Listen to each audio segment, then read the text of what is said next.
हरे कृष्णा। नमस्ते गिरिराजाय श्री गोवर्धन नामिने अशेष क्लेश नाशाय परमानंददायिने। आज के सारा दिन व्यापी गिरि गोवर्धन पूजार महा धूमधामे অতিবাহিত করলাম। গিরিরাজ হচ্ছেন অশেষ ক্লেশ নাশায় এন্ড পরমানন্দদায়িনী। সত্যি পরমানন্দদায়ক ভগবানের এই আনন্দময় লীলা, যিনি গিরিরাজ গোবর্ধনকে তার বাম হস্তের অনামিকাতে 7 দিন 7 রাত ছাতার মতো ধারণ করে ব্রজবাসীদের সুরক্ষা করেছিলেন। ভগবান কৃষ্ণ কথা দিয়েছেন, গীতায় শর্ত করেছেন, এগ্রিমেন্ট করেছেন যে আমার শরণাগত ভক্তকে আমি সুরক্ষা প্রদান করি মা সূচ। এই বিষয়ে কোনো সন্দেহ করা উচিত নয়। তো ভগবানের উপরে আমরা ভরসা রাখি। গিরিরাজ রূপে তিনি জগতে বৃন্দাবনে একাধারে তিনি সাক্ষাৎ ভগবান, একাধারে তিনি হরিদাস বর্জ হন্দায় আদ্রিবলা হরিদাস বর্জ যত রামকৃষ্ণ চরণ স্পর্শ প্রমোদ মানম তনোতি সহগণ গণয় তয়োর্যত পানীয় সুজবস কন্দর কন্দমূলয়। গোপীদের সেই প্রার্থনা হরিদাস বর্জ। তো সারাদিন ব্যাপী অনেক প্রচার প্রসার, অন্নকূট মহোৎসব, অন্ন বিতরণ এবং গিরিরাজের কৃপা বিতরণ। আপনারা গিরিরাজের সম্বন্ধে কালকে বিস্তারিত শুনেছেন। আমাদের এই কার্তিক মাসে বা দামোদর মাসে কালকেও একটা বড় তিথি, পৌরাণিক তিথি, ভাইটিকা বা ভাতৃদ্বোজ। তো গতকালকে অমাবস্যা গেছে, আজকে প্রতিপদ, কালকে হচ্ছে ভাইতৃতীয়া এবং পরশু দিন থেকে হবে আপনার গিরিরাজ ধারণ। 7 দিন হয়ে যাবে, 7 আর 2 9। দশমী একাদশীতে নন্দ মহারাজের সেই একাদশী তিথি পালন করে দ্বাদশীতে ব্রহ্ম মুহূর্তের আগে স্নান করতে গিয়ে বরুণ দেবের অনুচররা অ্যারেস্ট করে নিয়ে গেলেন। এই একটার পর একটা লীলা। ইতি দিক সলীলাভি আনন্দ কুণ্ডে সঘসং নিমজ্জন্ত মাক্ষা পয়ন্ত।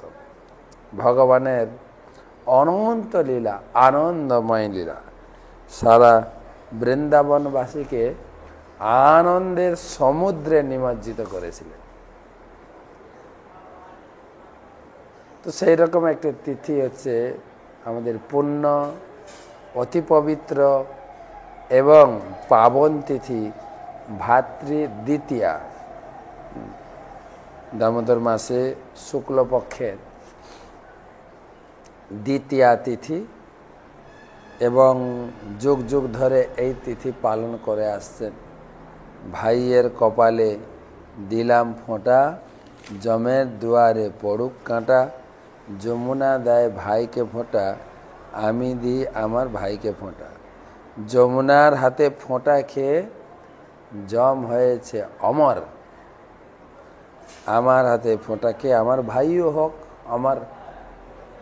তারই বিস্তারিত কথা আপনারা সেই আমার ভাই ফোঁটা ক্লাসে বা ভাই ফোঁটা যে ফুটেজ আমি পাঠিয়েছি ওটাতে পেয়েছেন। তো তবে আজকে যমরাজের সম্বন্ধে একটু আলোচনা করতে চাইছি। ভাগবতমের 6ষ্ঠ স্কন্ধে যম যম কথাটি মনে হলে কোনো কিছু ভীতিকর বা বড় শাস্তিকর কথা আসলেই যমের কথা এসে যায়। এই লোকটা ওই লোকটাকে যমের মতো ভয় করে, আমাকে সে যমের মতো ভয় করে, আমি তাকে যমের মতো ভয় করি। এই যত ভয় ভীতিকর কাজ বা বড় শাস্তির কথা এলে যমরাজের কথা চলে আসে। তিনি হচ্ছেন এই সৃষ্টির বিচারক, সুদক্ষ এবং নিরপেক্ষ বিচারক। আমাদের দেশে দেখা যায় কিছু লোক অন্যায় আদি করেও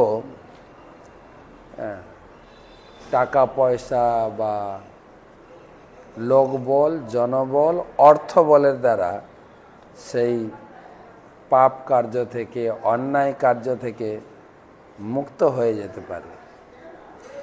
কিন্তু যমরাজের কাছে কোনো প্রকারে ঘুষ, কি বলে, দলবাজি বা ইংরেজিতে বলতে লবি, কোনো কিছু কাজ করে না। তিনি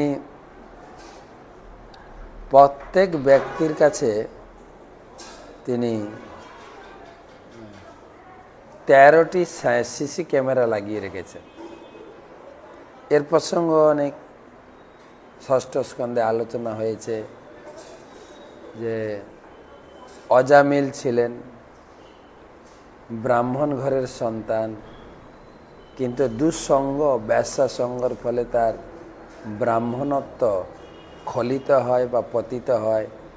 তিনি ব্যবসাকে বিয়ে করেন এবং ভগবানের করুণাবশত তিনি তার ছোট ছেলের নাম প্রাপ্ত হয়েছিলেন নারায়ণ। এবং যেহেতু ছোটবেলায় বাবার সঙ্গে নারায়ণ শিলা পূজা এবং পূজাতে সাহায্য করেছিল, ভগবান নারায়ণের করুণাবশত তিনি তার ছোট ছেলের নাম প্রাপ্ত হয়েছিলেন নারায়ণ। আর সেই ছোট ছেলে হওয়ার পর থেকে নারায়ণ নামের দ্বারা তার তার তার ছোটবেলাকার যে নারায়ণ ভক্তি, নারায়ণ প্রীতি এবং নারায়ণ পূজার করুণায় তার স্মৃতি জাগরিত হয়েছে। নারায়ণ নামটা তার হৃদয়গ্রাহী হয়েছিল। সব সময় নারায়ণ তুমি কোথায়, নারায়ণ কোথায় গেলে, কাছে এসে বসো, নারায়ণ ঘুমাও, নারায়ণ খাও, নারায়ণ চলো, নারায়ণ না। যথাসময়ে বয়স হলে তার মৃত্যু হয়। মৃত্যুর পরেই যমরাজের বিচার চালু হবে। যমরাজ যমদূত পাঠিয়েছেন, 3 জন যমদূত এসেছেন।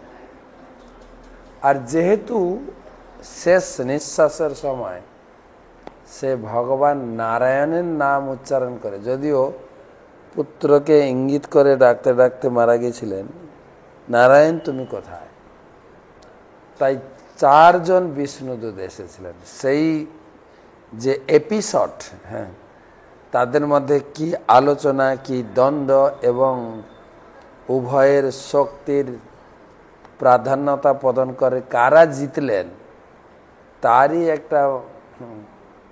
তারই একটা খুব গম্ভীর আলোচনা, যা মানুষকে চিত্তকে সাবধান করে তোলে যে আমি কি কর্ম করছি, করব না।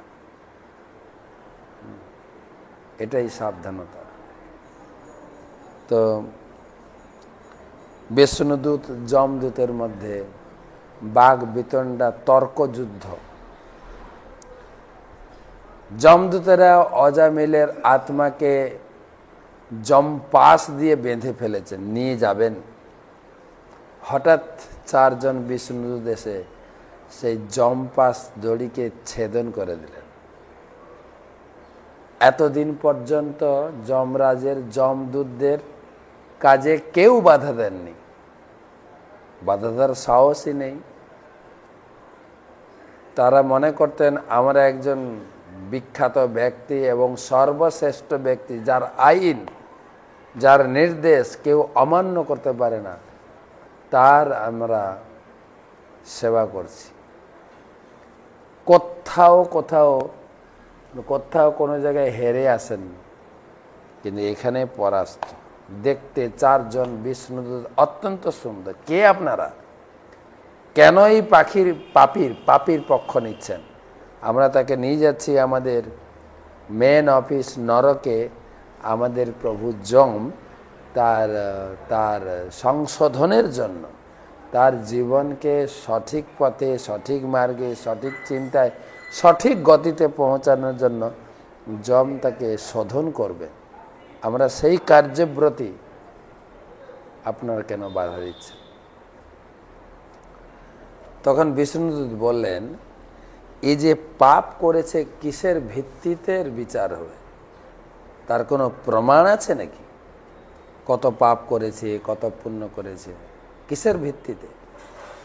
তখন বলেন, হ্যাঁ, প্রভু যম প্রত্যেক ব্যক্তির, মানুষের ক্ষেত্রে বিশেষ করে প্রত্যেক ব্যক্তির চারিদিকে 13টা সিসি ক্যামেরা সেট করেছে।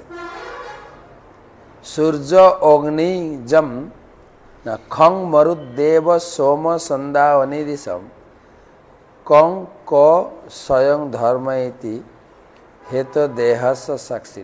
সূর্য, কতজন আমার সাক্ষী দেবে যমরাজের কাছে? সূর্য, অগ্নি, আকাশ, বায়ু, দেবতা, চন্দ্র, সন্ধ্যা, দিন, রাত্রি, দিক, বিভিন্ন দেশ, 10 দিক আছে, আর জল, পৃথিবী এবং পরমাত্মা স্বয়ং। এই 13 জন, ভাগবতমের 6ষ্ঠ স্কন্ধে প্রথম অধ্যায়ে 42 শ্লোক, এই 13 জন ব্যক্তি যমরাজের কাছে বয়ান দেবেন। আমার বয়ান, আমি কি করেছি, কত পুণ্য, কত পাপ, কত সুকৃতি, কত দান ধ্যান, মানুষের সেবা, জগতের সেবা, যা যা করেছি প্রত্যেকটি মুহূর্ত সে রেকর্ডিং আছে, পুঙ্খানুপুঙ্খ বিচার হবে। তখন বিষ্ণুদূত বলছেন, হ্যাঁ সেটা ঠিক আছে, আমরা মানলাম, কিন্তু জানো একটা জিনিস তোমাদের অবগতির জন্য বলি, আমাদের প্রভুর নাম উচ্চারণ করেছে। এক নামে যত পাপ হরে, পাপীর সাধ্য নেই তত পাপ করে। যখনই অজামিল প্রভু নারায়ণের নাম উচ্চারণ করেছেন, তার তো পাপের সমস্ত ফাইল কম্পিউটার থেকে ডিলিট হয়ে গেছে। তুমি আর কিসের প্রমাণ বলছো তোমরা? অর্থাৎ এখানে আরেকটা জিনিস জানা যায় যে যমদূতরা এসেছিল 3 জন, বিষ্ণু দূতরা এসেছিল 4 জন। আমরা 3 ভাবে পাপ করি, বাক, পানি আর মন। হাত দিয়ে পাপ করি, মুখ দিয়ে গালাগালি করে পাপ করি, মন দিয়ে খুব দুষ্টু চিন্তা করেও পাপ হয়।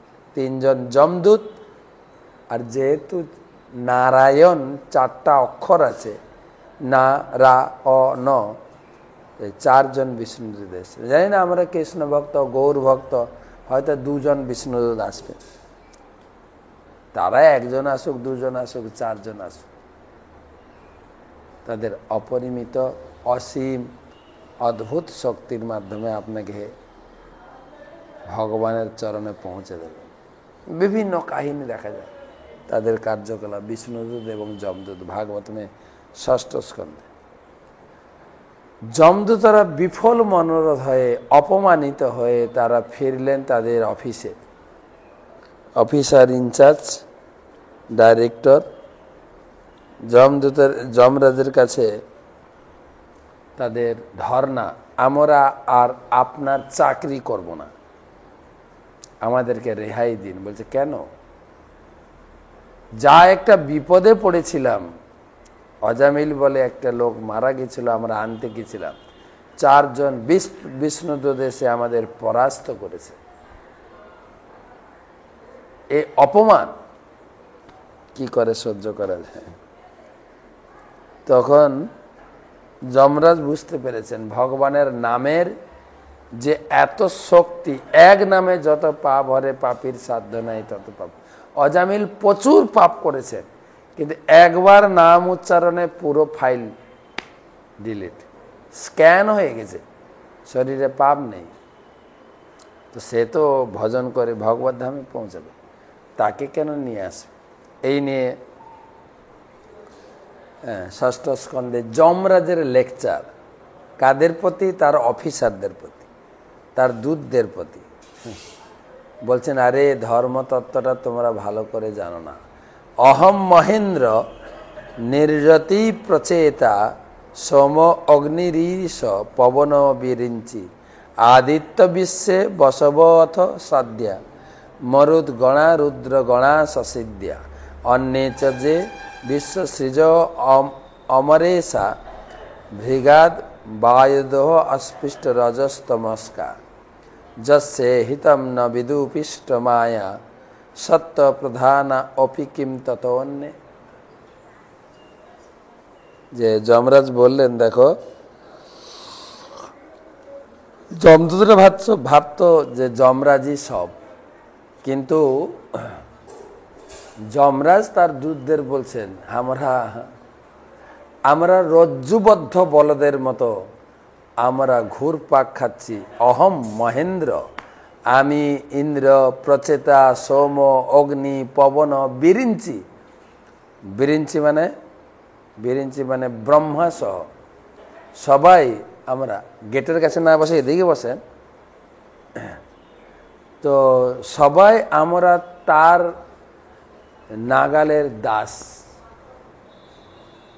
কার না? আমাদের প্রভু ভগবান বিষ্ণু। আমরা সর্বশ্রেষ্ঠ নই, আমাদের স্বাতন্ত্রতাও নেই। তিনি আমাদের যেরকম পরিচালিত করছেন, আমাদের সেরকমই পরিচালিত হতে হয়। তো সুতরাং আমাদের স্বাতন্ত্রতা কোথায়? তো সেই জন্য তিনারা বলছেন যে যমরাজ, দেখো ধর্মতত্ত্বটা কে ভালো করে জানে? তখন যমরাজ তার যমদূতদের বলছে, দেখো আমার একটা গলতি হয়ে গেছে, কি ধর্মতত্ত্ব সম্বন্ধে তোমাদের ভালো করে শিক্ষা দিই নাই। তা না অয়ন্ন ধন্য সমত বিমুখান মুকুন্দ পদারবিন্দম মকরন্দ সাদ সজস্র নিষ্কিঞ্চনৈ পরমহংস কুলই সঙ্গে জগাদ গৃহে নিরাময়বর্তী। যমরাজ বলছেন, দেখো এই ধর্মতত্ত্বটা কেবলমাত্র 12 জন ভালোভাবে অবগত, সবাই ধর্মতত্ত্ব জানে না। সবাই জানে না। কে কে? না স্বয়ম্ভু নারদ শম্ভু কুমার কপিল মনু প্রহ্লাদ জনক ভীষ্ম বলি বইয়া সখী বয়ম। সবাই জানে না। মহাজন জানেন? মহাজন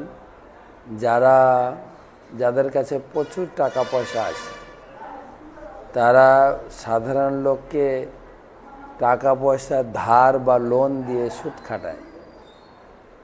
তারা যদি কাউকে টাকা ধার দেন তবে সে পাবে। ঠিক সেই রকম মহাজন, 12 জন মহাজন, ভক্তি ধনটা ভগবান তাদের হৃদয়ে গচ্ছিত রেখেছেন। তারা যদি কাউকে কৃপা করে একটু ভক্তি দেন তাহলে তারা পাবে, না হলে সে মহাজন গত পন্থা। তাই ভক্তি করতে গেলে মহাজনদের পদাঙ্ক অনুসরণ করতে হয়। কে কে মহাজন? স্বয়ম্ভু মানে ব্রহ্মা, ব্রহ্মা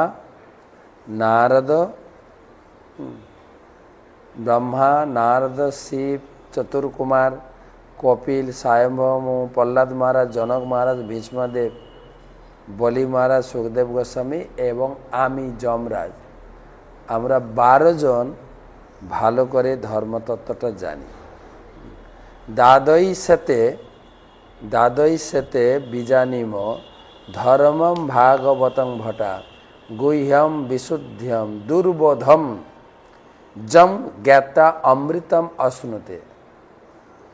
এই 12 জন আমরা ভাগবত ধর্মটা জানি, আর আমরা যদি কাউকে ধার দিই তাহলে সে জানতে পারে। সবাই ধর্মতত্ত্ব জানে না তো। তাই তোমাদের প্রতি আমাদের নির্দেশ, যারা ভগবানের নাম উচ্চারণ করে, যারা ভগবানের ভক্ত, ভগবানের প্রসাদ সেবন করে এবং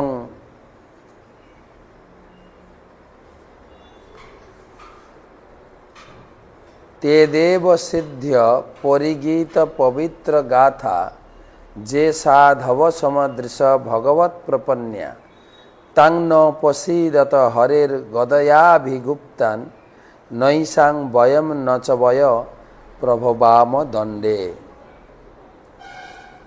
ভালো করে শোনো কিন্তু, হে দূতগণ, তোমরা কখনো ভগবান বিষ্ণু বা কৃষ্ণের ভক্তদের কাছে যাবে না কিন্তু, কারণ তারা সর্বতভাবে ভগবানের পাদপদ্মে শরণাগত। তারা সকলের প্রতি সমদর্শী, তাদের গুণকথা দেবতা এবং সিদ্ধরা গান করে। তাদের কাছে তোমরা যেও না।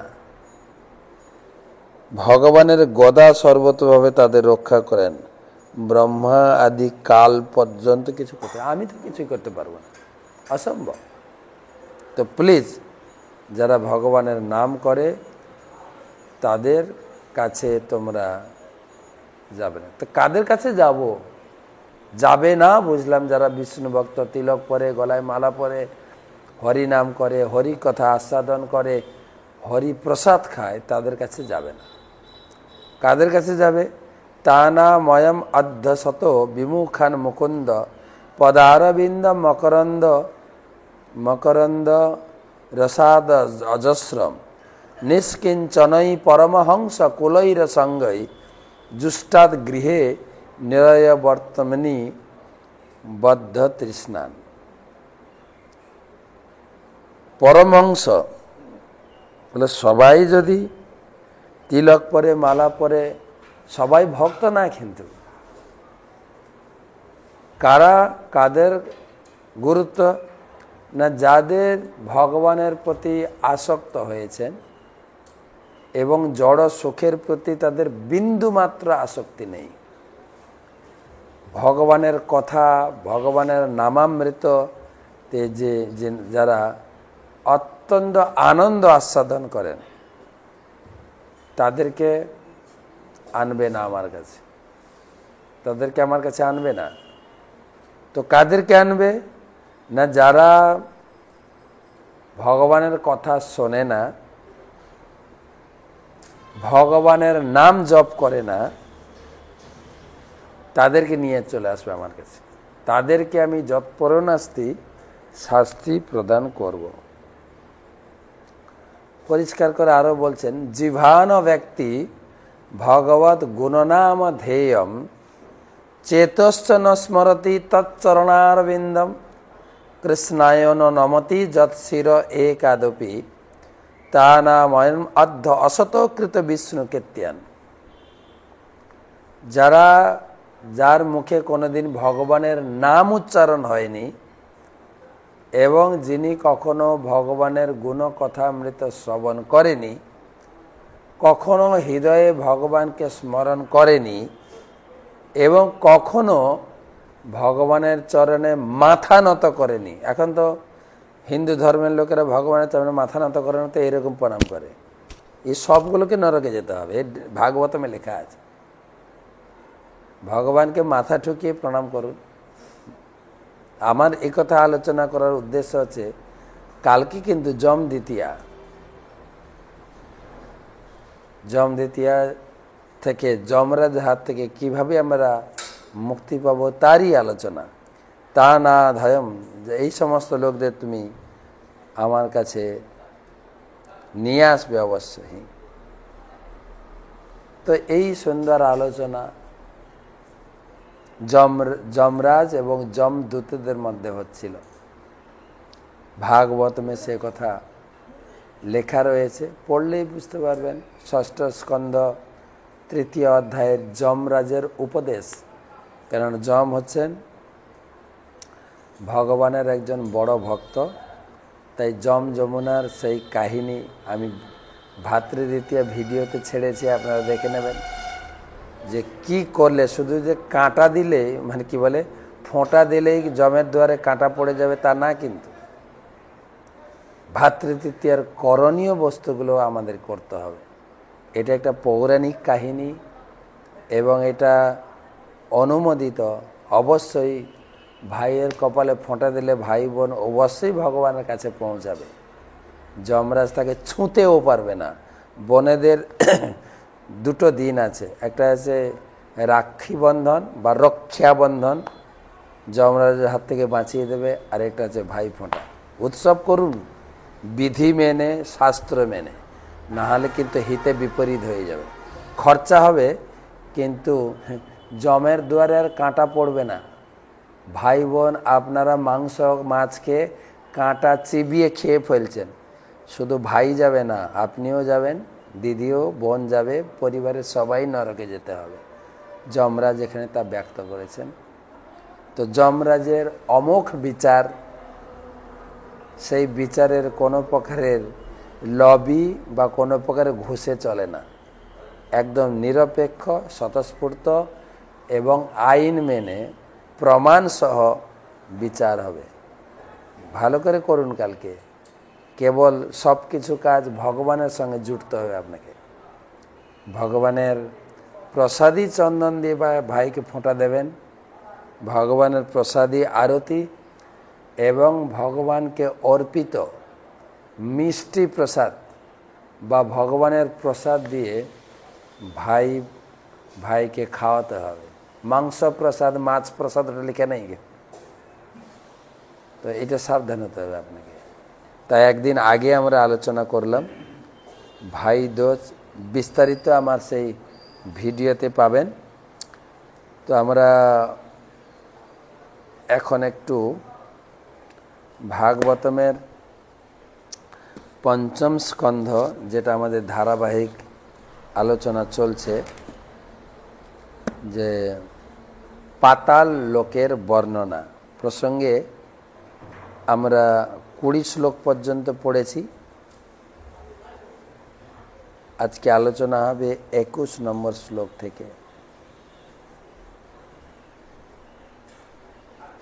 নমঃ বিষ্ণুপাদায় কৃষ্ণপ্রেষ্টায় ভূতলে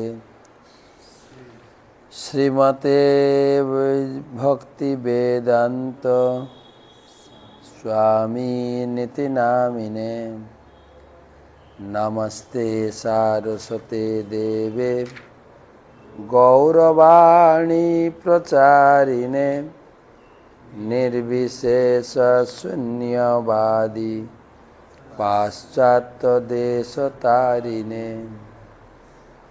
জয় শ্রীকৃষ্ণ চৈতন্য প্রভু নিত্যানন্দ শ্রী অদ্বৈত গদাধর শ্রীবাসদি শ্রী গৌর ভক্তবৃন্দ।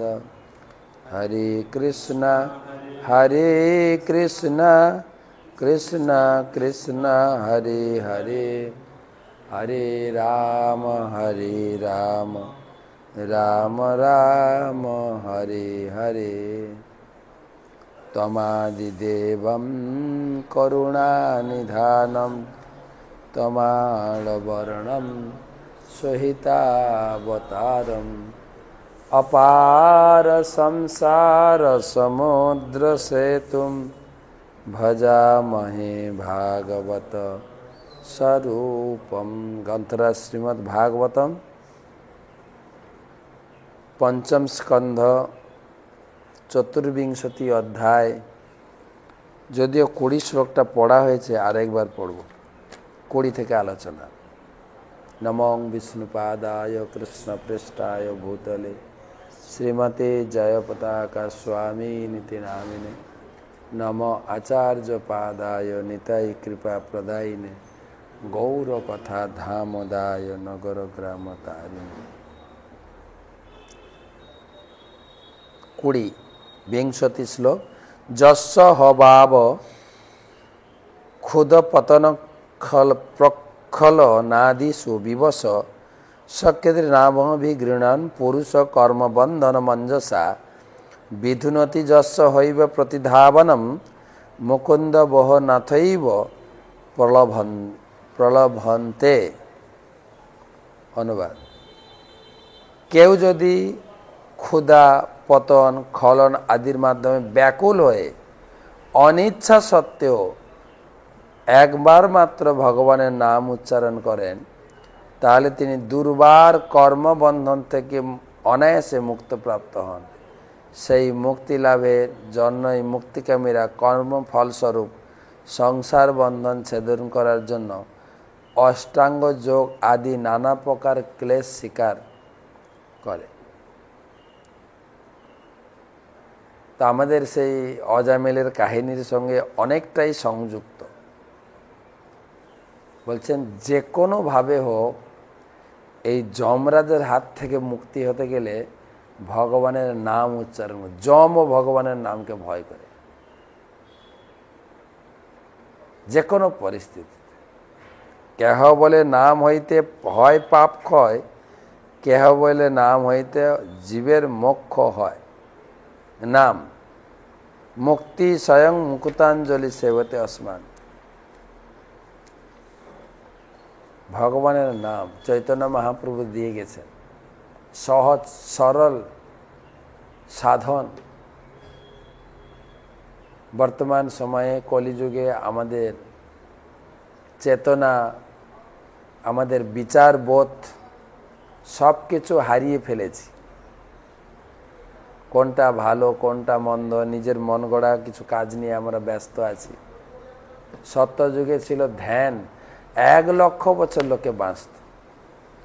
ত্রেতা যুগে হচ্ছে যজ্ঞ, 10,000 বছর। দাপর যুগে 1,000 বছর। কলিযুগে মাত্র আয়ু ভগবানের অনুমোদিত 100 বছর। কিন্তু আমরা 60-70 পর্যন্ত ঠেকাবো টেনে টুনে। তো 30 বছর তো এমনি চলেই যায়। তারপরে কর্মক্ষেত্রে যুক্ত হয়ে সংসার, সন্তানাদি অনেক দায়িত্ব, মাত্র রিটায়ারের পরে 10-12 বছর, 15 বছর, 20 বছর সময় পাওয়া যায়।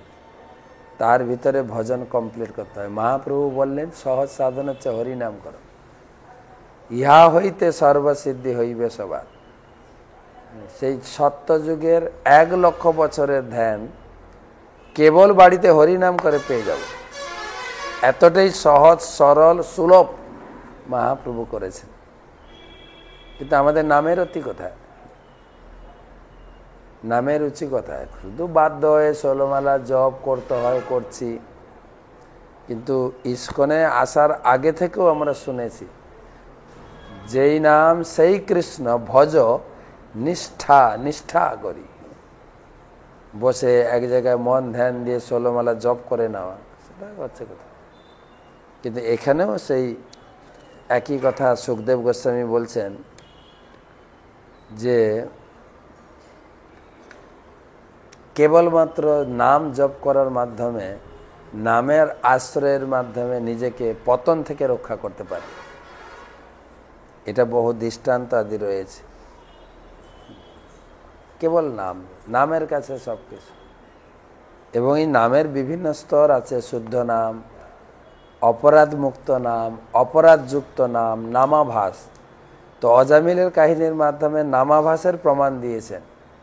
জীবনে যত পাপ করি না কেন, কেউ যদি ভগবানের নাম উচ্চারণ করে, তার জীবনের সমস্ত পাপ সাথে সাথে শরীর থেকে স্ক্যান হয়ে বেরিয়ে যাবে, ডিলিট হয়ে যাবে। সেই জন্য তো আগেকার দিনে মানুষ ছেলে মেয়েদের নাম ঠাকুর দেবতাদের নাম রাখতেন। কাজের ফাঁকে কমপক্ষে ছেলে মেয়েদের ডাকলে ভগবানের নাম হয়ে যায়। যেহেতু শাস্ত্র পড়ি না, ভাগবতম পড়ি না, শুধু আমরা এখন টিভি দেখি, সিরিয়াল দেখি, তাই ছেলে মেয়েদের নাম হিচি পিচি নিচি কিচি সব রাখে, সব লালু কালু, যেগুলোর মাধ্যমে আরো নরকে যাবে লোকে। তাই আমরা দেখি ইস্কনে দীক্ষা নেওয়ার সময় বা গৌড়ীয় যত দীক্ষা আছে তারা ভগবানের নাম সংযুক্ত করেন, যাতে তাকে ডাকতে ডাকতেও আমাদের ভগবানের নাম ডাকা হয়ে যাবে।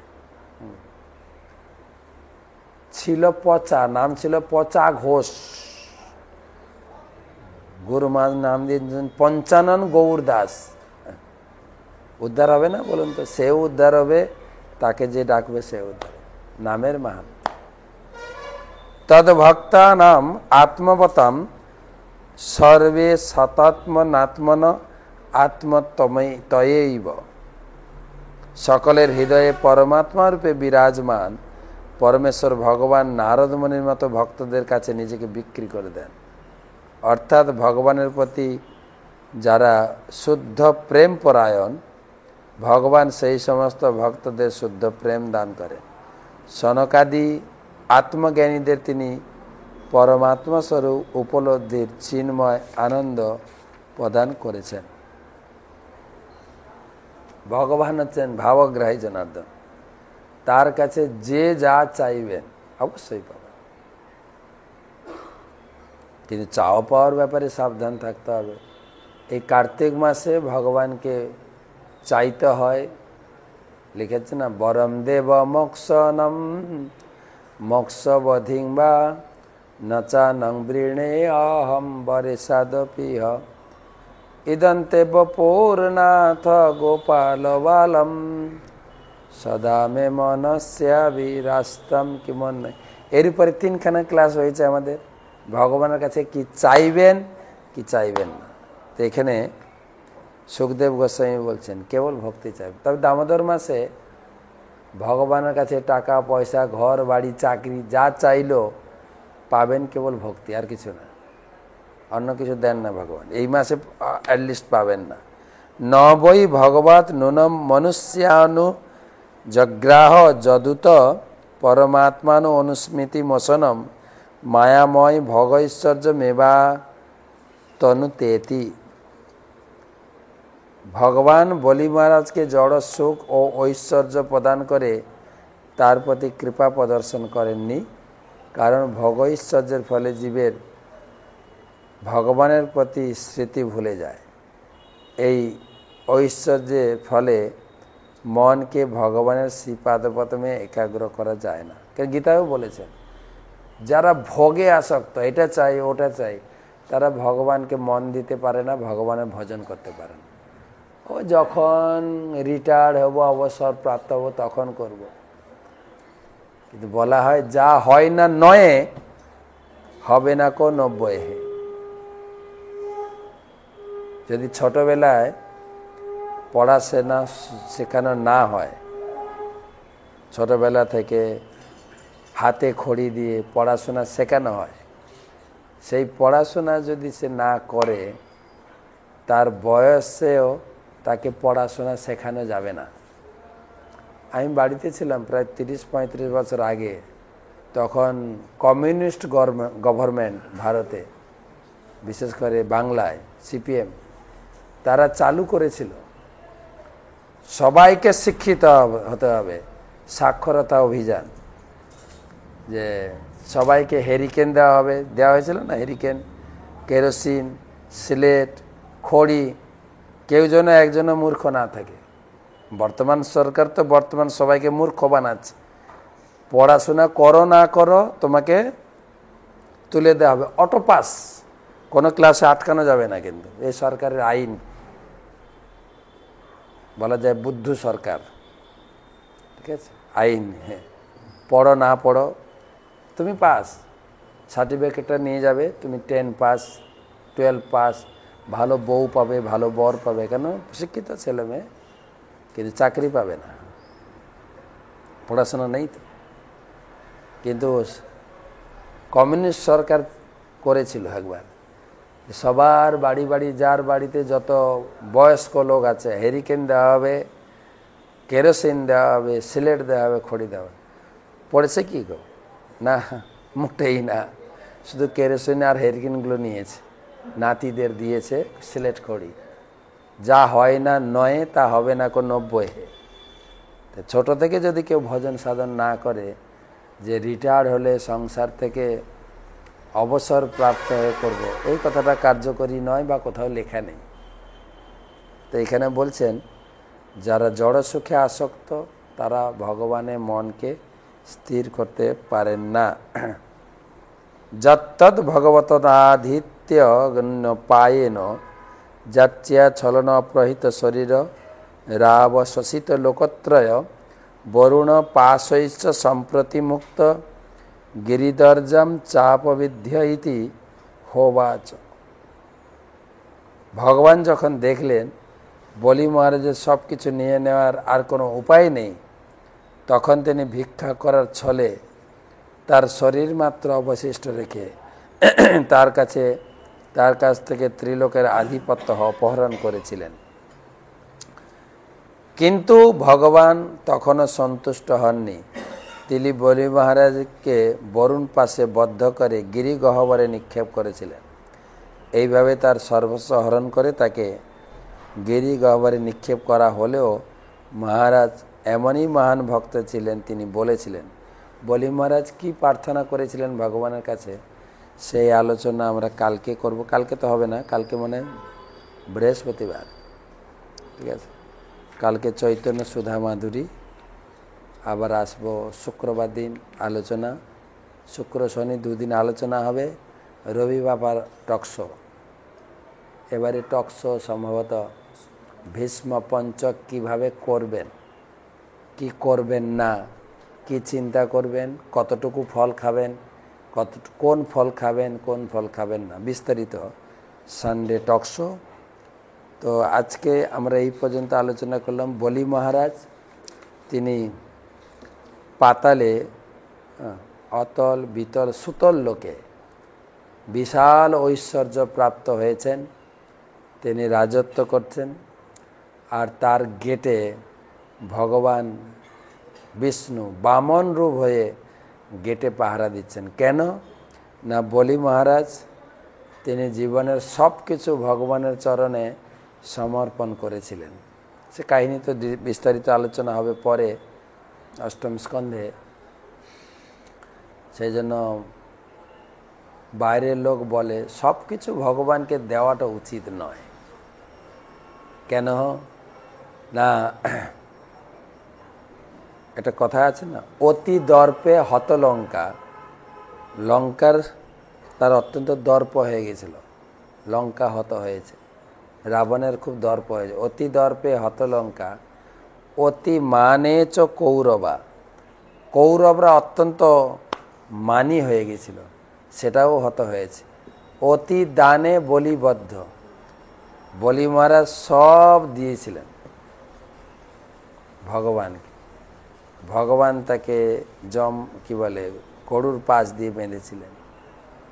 ভগবান বামন রূপে বলি মহারাজের দরবারে ভিক্ষা চাইতে এসেছিলেন, কেবল 3 পাত ভূমি দাও।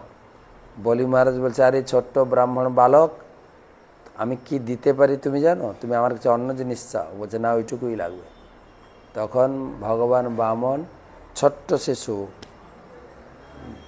বামন, তিনি 1 পা দিয়ে পুরো ঊর্ধ্বলোক দখল করেছেন, 2য় পা দিয়ে নরক পর্যন্ত দখল করেছেন। বলে 3য় পা রাখবো কোথায়? বলে আমার মাথায় রাখুন। ভগবান তার মাথায় রেখেছিলেন এবং তাকে সর্বস্ব অর্পণ করেছিলেন। যে ভগবানকে দেয় সে ভগবানকে পায়। তো শুধু ভগবানের কাছে নম নম করে 1 টাকা কয়েন ছুঁড়লে তো পাওয়া যাবে না, তো দিতে হবে। তো ভগবান দ্রৌপদীকে দিয়েছেন না অনন্ত শাড়ি। দ্রৌপদীর সে বস্ত্রহরণ সিরিয়াল যদি কেউ দেখে, বাবা, দ্রৌপদী এত শাড়ি পেয়ে গেল, যেহেতু দুঃশাসন তাকে বস্ত্রহরণ উলঙ্গ করাছে। আমিও ঘর বন্ধ করে আমার স্ত্রীকে উলঙ্গ করব, শাড়ি টানবো, ভগবান শাড়ি সাপ্লাই দেবে না? তো কি দিয়েছেন যে আপনাকে ভগবান দেবেন? দ্রৌপদী দিয়েছিলেন 1 টুকরো কাপড়। ভগবান যখন শিশুপালকে বধ করছিলেন, সুদর্শন ধারণ করেছিলেন, সুদর্শন আঘাতে হাত একটু কেটে গেছে। তখন তো জেনসেন কোম্পানির ব্যান্ডেড ছিল না, কিন্তু যে দোকান থেকে কিনে এসে লাগিয়ে দেবো। তিনি তার নিজের শাড়ির, স্বর্ণ শাড়ি, রেশমি শাড়ি ছিল, ছিঁড়ে বেঁধে দিয়েছিলেন, বলে ওইটুকু শাড়ির জন্য তোমাকে অনেক দিতে হবে আমাকে। কি দিয়েছেন যে ভগবান দেবেন। তাই বলি মহারাজ আত্মসমর্পণ করেছিলেন, তাকে সুতল লোকে বিশাল রাজধানী বানিয়ে দিয়েছিলেন। শুধু তাই না, ভগবান নিজে তার গেটে সিকিউরিটির পাহারা দিয়েছেন। সেই প্রসঙ্গ আলোচনা আছে। তো আজকে অনেক রাত হয়ে গেছে, এই পর্যন্ত থাক। কালকে চৈতন্য সুধাতে দেখা হবে আপনাদের। শুভরাত্রি।